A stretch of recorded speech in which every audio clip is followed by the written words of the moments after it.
I know Scottish poems, I know Scottish songs, I go to burn suppers, I like tartan. You know, what makes me not patriotic just because I don't want independence? In the run-up to the Scottish independence referendum in 2014, you're going to hear a lot of nonsense on both sides of the debate. You're going to see a lot of misinformation, a lot of fear-mongering and a lot of mudslung. You're going to get bombarded from both sides with statistics and numbers and bluster, and after a while you might start to find the whole thing a little bit wearing. Hey, maybe you're already sick of it. The problem is, though, that no matter how confusing or how boring it gets, it doesn't really change the fact that it's important. Actually, it's really important, and it'll likely be the most important decision you or I are going to make in our entire lifetime. So, how on earth are we supposed to know what's true and what's not? Well, it's funny you should ask that. Buckle up, people, this won't take long. It's very much the best of the best, the creme de la creme. Time wasters need not apply for the top 10 unionist myths debunked.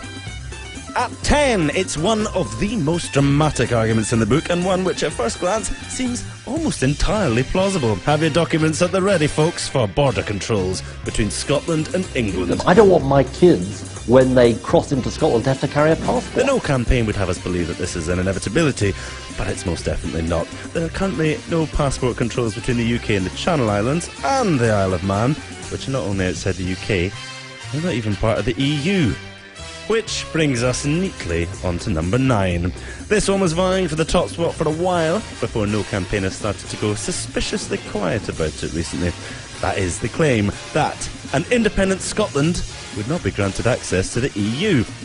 Well, there's no easy, straight yes-no answer to this one, although Prime Minister David Cameron could settle it quite easily by just officially asking the EU, something which he's refused point-blank to do. Of course we will work with the Scottish Government in providing information, but let me be clear about what we won't do. We will not pre-negotiate Scotland's exit from the United Kingdom. Certainly it looks extremely unlikely that Scotland would be denied continued membership, given its status as an oil-rich, energy-rich nation with an existing track record within the EU, but perhaps a more pertinent question would be, is the United Kingdom, in its current shape, really going to be a member of the EU for long anyway? UKIP has, at the heart of our extensive manifesto, the key aim of ending Britain's membership of the EU. Well, given that David Cameron has chosen to appease UKIP voters and Daily Mail readers in the southeast of England with a referendum on leaving the EU, It will be an in-out referendum.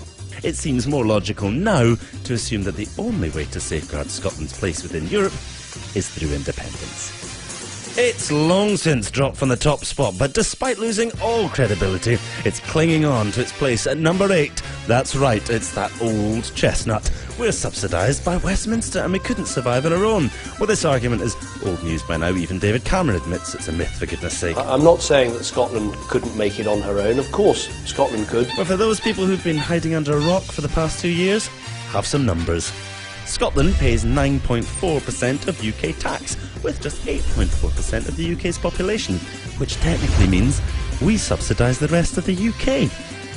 And a report last year from the Centre of Economics and Business Research, which sounds fairly impressive, I mean it's got the word centre and economics in it, concluded that Scotland received no net subsidy. In at 7, it's the UK Armed Forces. Scotland would be defenceless and lose thousands of military jobs. Well, sure, we might not be able to send troops off to invade Middle Eastern countries in direct contravention of international law, but well, we never really wanted to do that anyway. I'm doing it because I think it's the right thing to do. Seriously though, Scotland's share of defence spending is about 3.5 billion a year, of which less than 2 billion is actually spent in Scotland. So, even if we kept up defence spending exactly as it is now, we'd end up with 1.5 billion extra to play with, which should be nice. The thousands of jobs, though, that would supposedly be lost refers largely to the Clyde shipyards, who rely on the Royal Navy for contracts, although there's actually no reason that defence jobs in the Clyde would stop post-independence. In fact, it's even been suggested that they could do even better. At 6, like a bolt from the blue, it's an appeal to our good neighbourliness. We would be dooming England to perpetual Tory rule. On the face of it, this one does sound quite likely, and assuming that all Scots hate the Tories, which obviously we do, it seems a bit cruel to just dump them on the English. The thing is, though, we wouldn't. The idea that Scotland has any influence whatsoever over Westminster elections is a bit of a myth. Let's take a look. The 1945 Labour government, without Scotland's votes, would still have been Labour. The 1950 Labour government would still have been Labour. The 1951 Tory government would still have been Tory. 1955 would still have been Tory. 1959 would still have been Tory. The 1966 Labour government would still have been Labour. 1970 would still have been Tory. 1974 would still have been Labour. The 1979, oh my God, it's Thatcher Tory government would still have been Tory. 1983 would still have been Tory. 1987 would still have been Tory. 1992 would still have been Tory. The 1997 landslide New Labour government would still have been New Labour. 2001 would still have been New Labour. And 2005, well, yeah, you guessed it. In fact, in 2010, Scotland voted exactly the same way that it did in 2005, and well, look what we ended up with. Not quite the same thing we had in 2005, that's for sure. I mean, look at it, it's got two heads this time. On to the home straight now, and in at number 5, it's all about Alex Salmond and the SNP. We have a majority SNP government in the Scottish Parliament. That is not a democratic place in the conventional sense. It is a dictatorship of one man sitting in Bute House. Yep, Alex Salmond is a bit like a dictator, and the SNP want to create a one-party state. In all fairness, this kind of chat is pretty common amongst opponents of popular politicians. We're just not that used to it in this country because we don't tend to get many popular politicians. Venezuelan President Hugo Chavez, for example, is maligned by his opponents as a dictator and a tyrant, despite being democratically elected to office no less than 4 times. I knew there were some dictators around the world. Hugo Chavez now admitting in a speech that went widely undocumented, by the way, that he chews cocoa. The guy's a maniac. I mean, he's a clown, he's a maniac. Would you invite Hitler to lunch? I mean, would you invite Charles Manson to sit down and tell you how to run his life? Likewise, Evo Morales, president of Bolivia, despite garnering over 64% of the popular vote. And if those examples are maybe a little bit too exotic, let's try something a wee bit more Western. I think we've all heard of this guy. A dictatorship? A power grab? Former Speaker of the House Newt Gingrich says President Obama is making the biggest power grab in American history and moving America towards a dictatorship. I think dictatorial is a strong word, but it may frighteningly be the right word. So basically, if you're popular and even favour just a tiny bit of change from the status quo, you'll get called a dictator by your opponents. Alex Salmond isn't a dictator, he's the democratically elected First Minister of Scotland. Love him or loathe him, you have to accept that he's currently the only leader in the whole of the UK with a democratic majority. Check it if you don't believe me. The SNP's ultimate purpose is independence, of course, but that doesn't mean that independence or the Yes campaign is all about the SNP. Far, far from it. It's just easier, if you're against it, to pretend that it's a political party than accepting that it's a movement. The most likely thing, of course, that would happen after independence would be a breaking up of the SNP into different groups who would no longer need to present a united front in support of independence. The same, of course, would go for SNP voters. And what about Alex Salmond? Well, having reached the absolute pinnacle of his career, having delivered his life's work, it would be pretty mental if he wanted to do anything other than retire, and who could blame him? So if anything, if you want to see an end to the SNP and Alex Salmond retiring from politics, it would be strange to vote anything other than yes. At 4, it sounds serious, is it? There's no way an independent Scotland could have survived the banking crisis. When our financial services and 2 of our banks got into very serious trouble, RBS and HBOS, it was the strength of the UK that actually saved the day. The cost of the 2008 RBS and HBOS bailout was 66 billion. Ouch! Scottish GDP in 2008 was only 145 billion. Oh, right.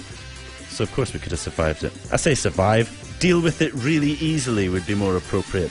The real question is, would we have allowed it to happen in the first place? At 3, it's maybe the oldest argument in the book, pish though it may be. As a Scottish rugby fan, I like to see the English getting stuffed as much as the next Scotsman, but I think we have more shared history and shared culture. Scottish independence is just anti-Englishness. Celebrating the murder of several hundreds of thousands of English people does not necessarily provide the best base on which to move forward. First of all, the UK consists of more than just Scotland and England. There's Wales and there's Northern Ireland too. You'd think the supporters of such a union would be aware of this, but apparently not. Secondly, if we must defend the point, Scottish independence supporters can count tons of English people among their ranks, just as the SNP, rather inconveniently, have English MSPs on their benches. It's about democracy, not where you were born or what your accent is. It's about self-determination. And that's why the people who'll be voting in the referendum are the ones who live here. And who gives a hoot where they were born? Other than the no campaigners, obviously, they do actually seem to care. Those struck me as slightly strange that my husband, who is English, and has lived in Scotland for many years will get a vote on Scotland's future, whereas my sister, who is Scottish but lives in England and has done for a similar length of time, will not be able to vote. Closing in on the top spot at number 2, it's that old defeatist when all else fails line. There are too many unanswered questions in the debate over Scottish independence. There are lots and lots of questions. Unanswered questions. It actually poses far more questions than it answers. There's just too many unanswered questions. Well, given that most of those questions tend to be some variation on all the things in this video, perhaps the complaint should really be all of our scaremongering questions keep getting answered quite sensibly. If you're a no campaigner, that must be quite annoying. The thing is that everything that happens in the future is unknown, whether we're independent or not. One thing we can surely agree on, though, is that the more control we, that's the people who live in Scotland, have over that future, the less unknowable it becomes. Which brings us to the most popular unionist myth ever. That's right, taking the top spot for the umpteenth time, in at number 1 by a country mile. That they may take our lives, but they'll never take our freedom! Yep, we are all a bunch of raving nationalists obsessed with Braveheart, Mel Gibson and the past. Actually, I think that's a clip from a different film. That's embarrassing. Ironically, though, when it comes to nationalism, flag-waving and patriotism, you need look no further than the No campaign.